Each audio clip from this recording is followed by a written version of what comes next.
Pastor Paulo, recentemente eu recebi uma série de vídeos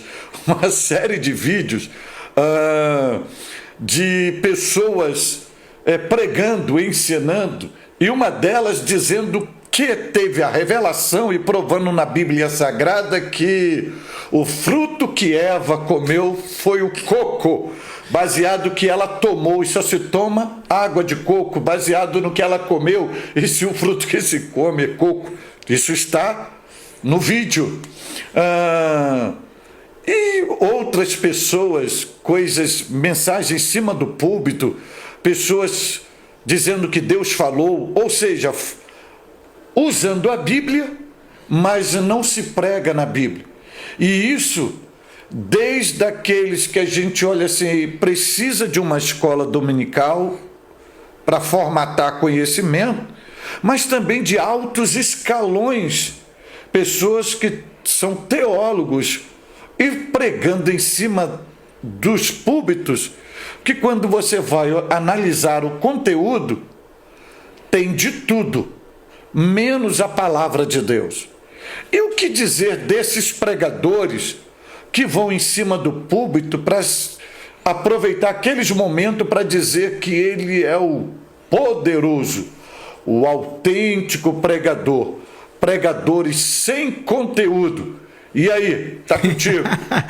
Pregadores sem conteúdo é o que mais temos nos nossos dias no Brasil. O cara às vezes tem uma boa impostação de voz, o cara às vezes tem boa presença no púlpito, o cara muitas vezes tem boa apresentação na sua roupagem, mas falta conhecimento. John Stott dizia que haverão pessoas que falarão da Bíblia a sua vida inteira sem entenderem uma vírgula do que a Bíblia está dizendo. Mais constrangedor que isso é você ver o Dr. Martyn Lloyd-Jones. Eu tive a honra de ir lá em Londres, na Inglaterra, e conhecer o Westminster, onde ele pregava, e ele deixou para nós uma grande obra, Pregação e Pregadores. Ali ele fala sobre o pulpiteiro, que é o profissional do púlpito, o palpiteiro e sobre o pregador, sem contar aquele que é o papagaio. Ele ouve, o pastor Cláudio Gama pregando sobre barro na mão do oleiro. E aí ele espera passar 2 anos e cheguei com uma revelação. O que você vai pregar, meu filho? Jeremias 18. Barro na mão do oleiro. Introdutoriamente. Aí, calma aí. Já ouvi essa mensagem aí, filho. Muda o repertório, que essa aí eu já conheço. Eu conheço quem pregou essa aí a primeira vez. E o pior, meu pastor, gente que roda o país inteiro com 4 sermões. Quando não, indo para a igreja, para o compromisso, liga. Pastor Cláudio Gama, me dá uma mensagem aí para eu pregar aqui. Eu sei que você já passou por essa região aqui, não tem nenhum material aí que o senhor tenha, que o senhor não usou aqui ainda, porque a gente anda por lugares diferentes, às vezes por lugares iguais. Manda uma mensagem para mim aí, como se sermões fossem fast food. Esse aí é o papagaio ou o palpiteiro? Esse é o papagaio. E o palpiteiro? O palpiteiro é aquele que ele lê o Salmo 23 e diz assim: o Senhor é meu pastor, nada me faltará. Olha para o seu irmão e diga assim: não vai faltar luta, não vai faltar problema. O texto não está dizendo isso, gente.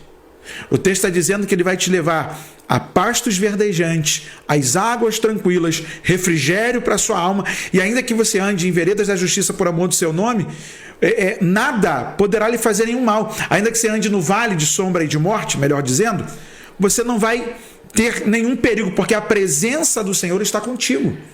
Agora, por que a igreja abre espaço para esses pregadores sem conteúdo? Sabe que o camarada não tem conteúdo. Só porque o cara tem uma visão, só porque o cara tem, entre aspas, profecia, e que vai lá dar umas profetadas.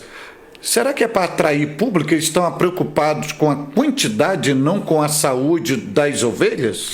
Pastor Cláudio Gama, o tempo de hoje é bem diferente de alguns anos atrás. Vamos colocar aí, 10 anos atrás, 20 anos atrás. O senhor tem quanto tempo de carreira?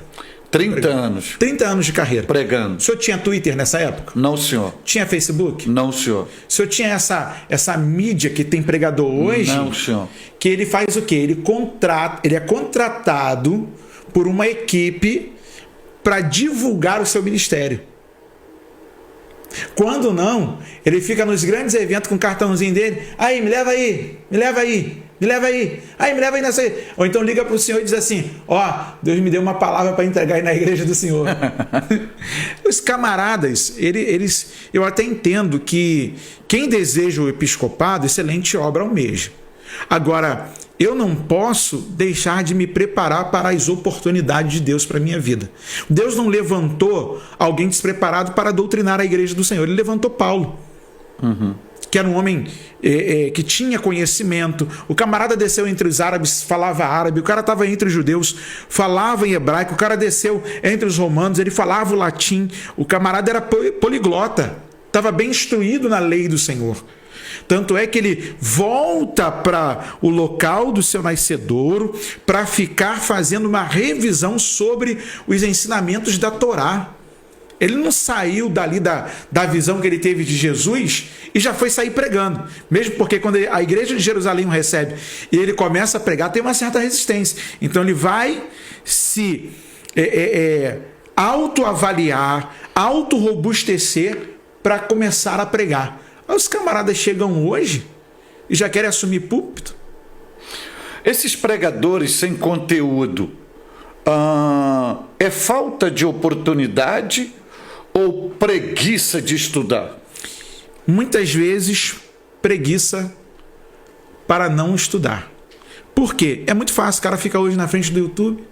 Vou ver esse conteúdo aqui, vou ouvir o Hernandes Dias Lopes, vou ouvir o Augusto Nicodemos, vou ouvir o pastor Cláudio Gama, vou ouvir o pastor Elianai Cabral, vou ouvir o Caio Fábio, que tem um monte de gente hoje dentro das Assembleias de Deus pregando mensagem do Caio Fábio. É mesmo? Tem. Pô, fala isso aí, cara. Tem. Dá um alerta para os assembleanos aí, ó. Tem, Mateus capítulo 1, que ele também pregou brilhantemente. Eu já vi o senhor pregando sobre Mateus 1, genealogia de Cristo, uma mensagem totalmente diferente do viés do Caio Fábio. Lucas 15, o filho pródigo e o irmão do filho pródigo, o pessoal pregando. Cama curta, que o Caio Fábio pregou aqui na Concha Acústica de Niterói, no Salesiano, a galera pregando direto. E aí os caras ainda têm a coragem de dizer assim: não, Deus me revelou. Quem Deus revelou o quê? Ouviu lá o camarada no YouTube, anotou, o cara é de boa memória, tá com a memória fresca, né? Aí o que ele faz? Ele vai fazer igualzinho, ele vai papagaiar, ele vai falar aquilo que não é dele, e quando você pergunta no assunto, ele não sabe responder. Por quê? Porque não estudou o contexto. Então, além de papagaio, o pregador sem conteúdo, ele é um mentiroso, porque ele diz que foi o Espírito Santo que deu para ele. Provavelmente Aí sim. quem deu foi o YouTube, não foi o Espírito Santo. Não. E quando ele diz que tem uma rema? Uma rema ou uma resma? Ele deve ter uma resma, né? Para ficar escrevendo a mensagem dos outros. Uma rema não. Rema não. O camarada... Explica aí pro povo aí, para que o pessoal que não entende o que é a palavra rema. A palavra rema, meus irmãos, é uma palavra revelada. Ou seja, é o que o Espírito Santo te inspira, te ilumina. A revelação está no texto. A revelação está no texto. Você saber por que o texto anda para lá, por que ele para ali, para onde que ele está indo. Por exemplo, Mateus capítulo 5, Jesus começa o seu sermão. Ele vai ao capítulo 6 e o capítulo 7. O capítulo 8 já é outra história. Você pode pregar de forma expositiva ou até mesmo temática e fazer muitas mensagens do capítulo 5 até o capítulo 7 de Mateus. Você pode usar Hebreus 11, por exemplo, como eu já usei na Assembleia de Deus Central do Boa Sul, e o pastor Antoniel falou assim: rapaz, o que tu vai inventar hoje? Eu falei: não, nada não, nós vamos continuar de onde nós paramos e vamos descer o texto. Preguei sobre a geração pré-diluviana, preguei sobre a geração patriarcal, preguei sobre Moisés, e agora tem os outros nomes soltos, que são chamados de heróis da fé.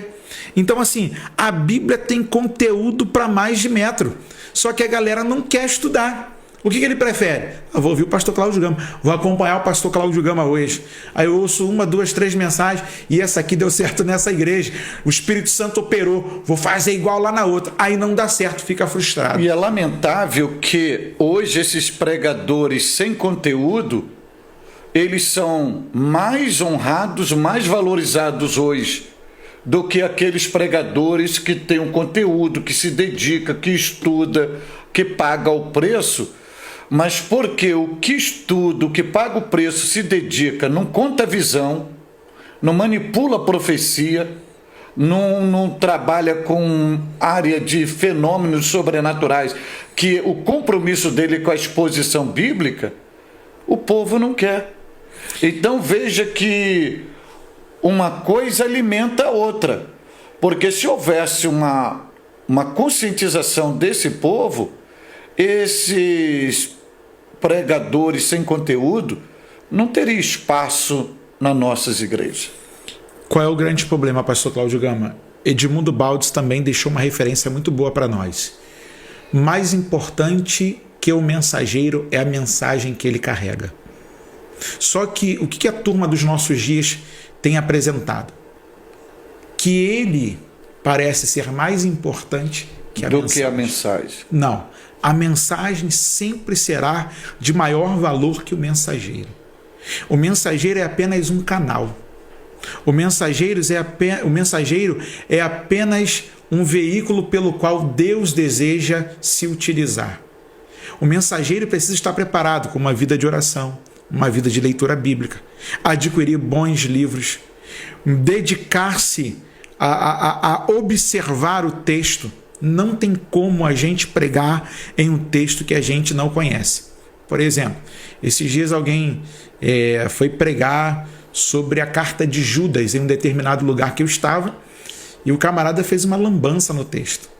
A outra pregadora gritou e falou, dentro dos seus gritos, que o João Batista estava morto no ventre de Isabel, e que o primeiro milagre de Jesus foi o poder que passou pelo corpo de Maria, tocou no de Isabel e tocou em João Batista, e João Batista ressuscitou. Mas ela esqueceu da palavra do anjo para Zacarias, que ele seria cheio do Espírito Santo desde o ventre da sua mãe. Meu Deus do céu. A palavra técnica ali é brefos, é intrauterina. Desde quando o espermatozoide do Zacarias encontrou o óvulo da Isabel e ele conseguiu alcançar a corrida lá que ele estava proposta, o Espírito Santo já o dominou. Essa é a nova versão do fruto de Eva, é o coco, né? Não, e o outro que pregou agora que o filho de Eva, o Caim, é filho do maligno, e que o maligno estuprou a Eva, violentou. O outro que chegou lá dizendo: eu vou dizer aqui hoje que Adão teve uma mulher antes de Eva. Eu falei: quem? Aí, Lilith. Eu estava com uma balinha de maçã verde, que por acaso tem o nome de Lilith na balinha. Aí eu falei: rapaz, por coincidência, estou com uma Lilith aqui também. Será que são parentes? Aí ele olhou e falei: rapaz, tem que entender o que é o conto, o que é literal.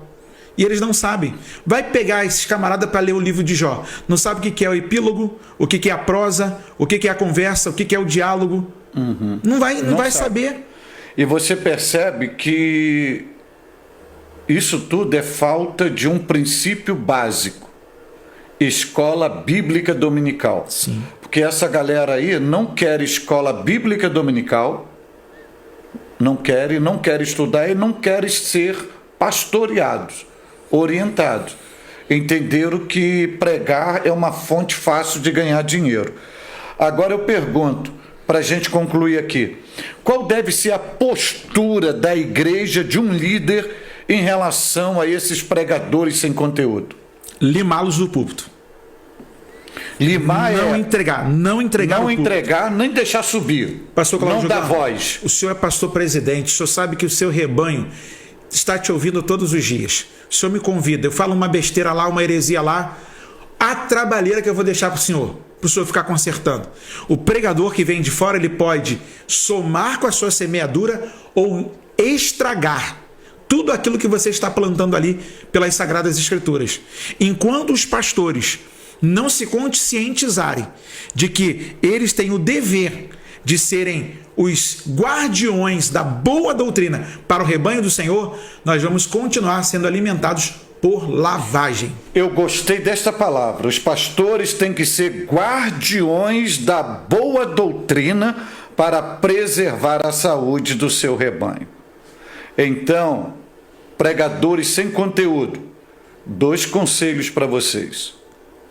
Deixem o púlpito corram para a escola dominical e vão ser discipulados por uma pessoa capacitada que possa te dar credenciamento para quando você tiver a oportunidade de pregar a palavra de Deus, você venha alimentar o rebanho e não dar palha seca quando dá. Porque nem muitos aí, nem palha seca tem para dar ao rebanho. Que Deus tenha misericórdia de nós. Eu quero lembrar a você que você também pode nos ajudar a manter essa programação. Tem uma chave Pix aparecendo aí para você, que é doarparafb@gmail.com. Eu vou repetir, doarparafb@gmail.com. Essa é a nossa chave Pix, que você pode também estar nos ajudando aqui. Aí de repente você diz assim: pastor, qual é o valor? O valor que Deus colocar no seu coração. Eu não vou impor nenhum valor, mesmo porque nós temos os nossos gastos aqui e eu quero estar mais vezes com os meus irmãos, trocando ideias, trocando informações, respondendo algumas dúvidas que às vezes você na sua igreja tem vergonha de perguntar e às vezes tão intimidado que está pela vergonha, não pergunta e fica sem resposta.